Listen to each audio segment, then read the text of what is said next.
Well, less than 48 hours after the forced resignation of the Houston Housing Authority's president, Mayor John Whitmire delivered some very hard truth at City Hall today. Our Greg Groogan spent the past 2 years exposing a taxpayer-funded toxic boondoggle on the East Side. He joins us now live in the studio with the latest. Greg. Yeah, Caroline and Rashi, Mayor Whitmire didn't mince words. He called the 800 Middle Street low-income housing complex constructed next to contaminated ground a tragedy enabled by conflicts of interest. Today, Fox 26 asked Whitmire for reaction to Monday's forced resignation of the Housing Authority's now former president and CEO, David Northern. The mayor praised the board he appointed for following the facts and holding Northern accountable.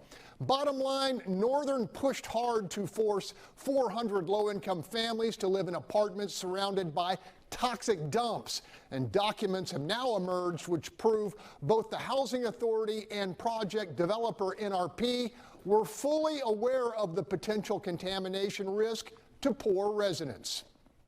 We've got a $130 million investment of taxpayers' monies, badly needed housing that can't be used because contaminated soil not only around it, but appears now maybe underneath that facility.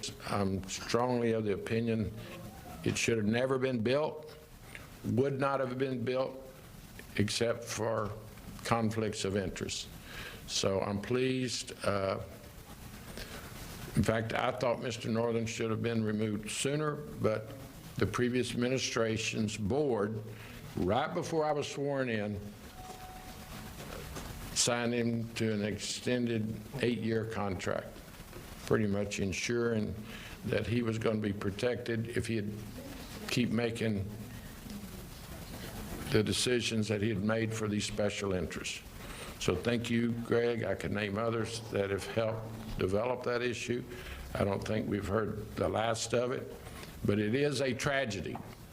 The tragedy is waste of dollars, loss of affordable housing, and even now a challenge, what do you do with the facility? The 6-month severance pay granted Northern is just a fraction of what he might have received. It also bears mentioning that Mayor Whitmire spoke out against the environmental risk posed by the 800 Middle Street project well before he was elected. In the meantime, all parties involved are awaiting definitive action from federal investigators who raided the uninhabited complex nearly a month ago. In the studio, Greg Groogan, Fox 26 News.